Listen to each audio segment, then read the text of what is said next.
Hey YouTube, I don't really need to do anything to the bicycle as it is. It's still shiny and clean. Uh, didn't ride too much. Had some appointments that took a lot of time, and it's been really nasty weather. Humid and 92, 93 degrees today. We're going to touch on tires. So, like most of us out there who ride bikes, sooner or later we're going to need to put tires on here. And these 4-inch tires are a booger to find. And the quality is really questionable on most of them. Sorry to say, even Taiwan used to be a premier manufacturer of bike parts. It used to be where everybody went to get their bike parts because it was cheaper and they did it right. Doesn't seem to be up to the same quality standards that they were before. So that's saying don't buy V tires. I had to rotate them. Oh, what do we got? 2,200 miles, so roughly we're almost to the 1,000-mile point on the tires. 2,200 and 39 miles would be 1,000 miles. In the front tire, there's not much left, and the back tire ain't much better. So I've started doing some research and looking at different tire sizes. First of all, bicycle tire sizes are measured by, for the most part, by the finished tire size. So on a 20-inch bike, it's typically 20 inches around, but they typically, what people don't realize is, and the Chinese don't always match that, the Europeans uses ERT size, 406 by whatever, and the Chinese literally call this a 16-inch wheel, not a 20-inch, a 16-inch wheel. That's because if you look at the tire size, let me grab a tire. Hopefully I can find my, this is the one I took off the back of my bike, or the front of my bike, and this will go on the back of Karen's bike when she needs a new tire. So if we measure it, God, the spider's going crazy out in my garage. So if we measure across here, we get 16 inches, roughly. So if you're looking for a tire, and you say you're a commuter or somebody that rides a bike every day, it's unacceptable that you're going to have to replace the tire maybe as often as every couple months. So here's my suggestion, and go buy a 16 by 350 motorcycle tire. Look for the lightest weight one you can. Now, if you're going to have to load your bike, you're talking about adding 3 pounds per tire. This tire, by the spec sheet, says it weighs 3 pounds. I don't know. Yeah, it might be a little more than that. So we need to look for a lightest possible tire. So but most of the ones I've seen are around 6 pounds. So you're gonna gain 3 pounds per tire. But if you don't have to pick up your bike, it's rolling weight. It's not really gonna affect it might affect your range a little bit, but no more than gaining 6 pounds. So look for a motorcycle tire. Typically, they can go as high as 20,000 miles. And on a bicycle that's a tenth of the, well, in some cases, yeah, a tenth of the weight, but more, let's say half the weight, just pushing it, or a third, we'll say a third of the weight, you're going to get even more miles out of maybe a lifetime tire. But you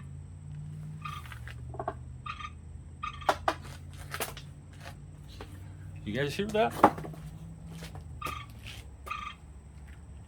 What the heck?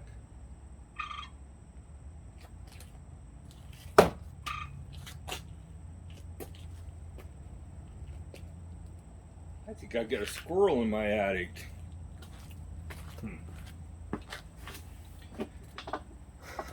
Oh, don't sound like a squirrel or a chipmunk maybe. Um,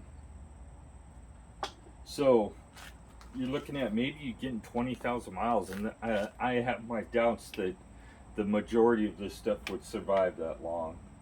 It might. Some of it might need to be replaced. Um, so questions have come up on how often you have to true the wheels. I'm going to say, in my experience, it's been about every 6 months. On the back wheel, the front wheel I haven't touched. The hub drive motors on these are notorious for loosening, making the spokes loosen up. You have the vibration from the motor and then the torque of the motor. Say this is probably a 60 newton meter torque or 60 foot-pound torque motor. So you're putting that rotational force on the spokes, and it causes them to either stretch or just vibrate loose. So I've had to do my wheel twice, and what you'll notice is you'll start getting a noise from the rear end that can't be explained by anything else. It's not creak. You can hear the spokes creaking when you get on it. So when you get on your bike and say you hit a bump and you hear a noise, first place to look would be at your spoke tension, and you can just squeeze them in pairs. Well, I ain't gonna show you. Well, you just squeeze them like this, grab them, squeeze them, and they should be tensioned evenly all the way around the wheel. Now there's devices that you can buy out there that are called spoke tension meters, and they will tell you whether or not the tension is equal on a pair or whether it needs to be tightened. There's some specs out there, but I would go around and just take and put your spoke wrench on there and just manually go around and see if they're all about equal. If you find a loose one, tighten it up a little bit, but don't go overboard. Any correction you make one way too much will cause the wheel to warp. So if you have to make a large correction on one side of the wheel, then you're going to have to make an equal correction on the other side of the wheel. And my truing stand won't fit these wheels, so there's no point in trying to true it on a truing stand.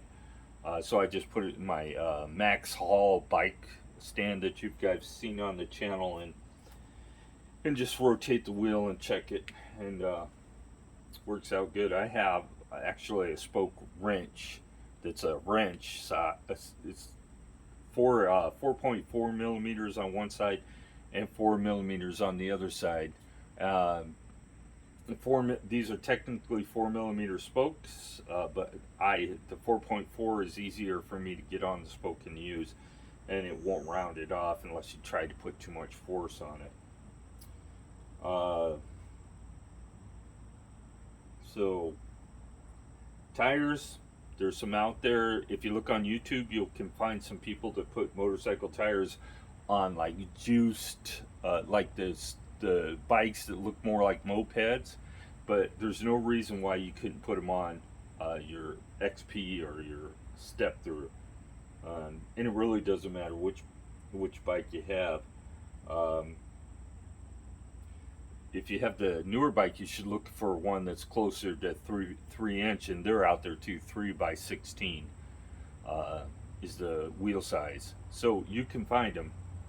They're going to be a little harder to get on here because of the motorcycle tires that are going to be a little stiffer and thicker because they're speed rated. You may find that they don't roll over at all when you go around a corner, so you can find an appropriate tread and put them on, and maybe be one and done. Maybe you'll buy a different bike before you need to change the tires. So longevity wise, the motorcycle tire is going to last longer. Just look for the lightest possible tire. I'm still waiting on parts. I'm waiting for my new seat tube shim, which is a 34.9 by 31.6, which is the size of my seat post. I took the grease off the seat post and it doesn't slide, but I don't like leaving it without any grease because they have all kinds of noise issues eventually. But for right now, it's fine. They were mailed out a couple weeks ago, and the people say that they're still coming. It's just U.S. Postal System being the U.S. Postal System. I gotta get some touch up and touch it up, and then I need to. I'm said in another video, anytime you ride in the rain, you're gonna have to re-grease this because the dirt migrates into the pivot from the bottom. Other than that, I haven't had to do any brake adjustments in a long time. Pads will be next. I'll be looking for a ceramic metallic pad. Usually they're ceramic with a copper embedded in it for a brake pad because copper will not stick to steel. If you didn't know that, you can get copper super hot, the steel super hot, or you can weld with the copper to block the weld spatter and will not stick to the steel. So it's usually a ceramic copper mixture for the brake pads. These are organics. The only downside of it is of the ceramic, it will wear the rotors out quicker, but you'll get better stopping power. I am not ever going to upgrade to hydraulics on a folding bike, especially not cable actuated. That to me is just a waste. It complicates the braking system and really ain't going to work much better, if at all.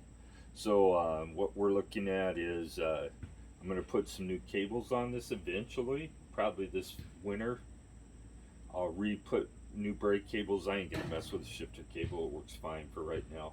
New brake cables on mine and Karen's bike. Replace these seat stems with an appropriate sized one on hers. I have to replace my chain. 2,500 miles is all you're going to get, and this is a cheap chain, and that's a good quality chain is all you're going to get. So I have 2,200 miles, and the chain is I think about shot.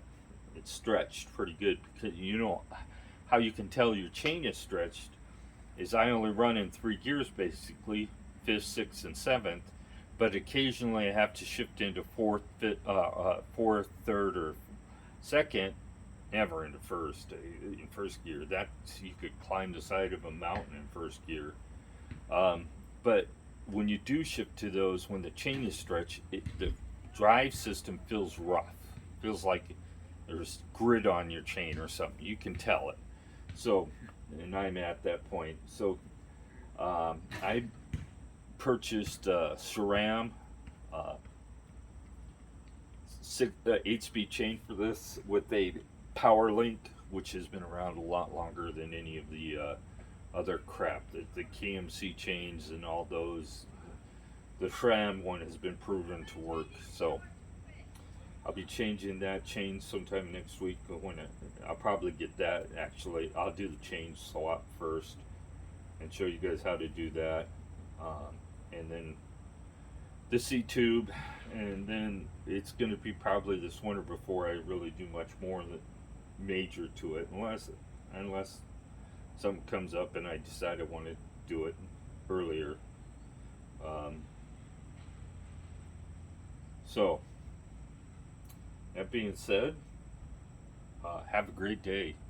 Please subscribe and like the video, or don't like it, and we'll talk soon. Have a great day.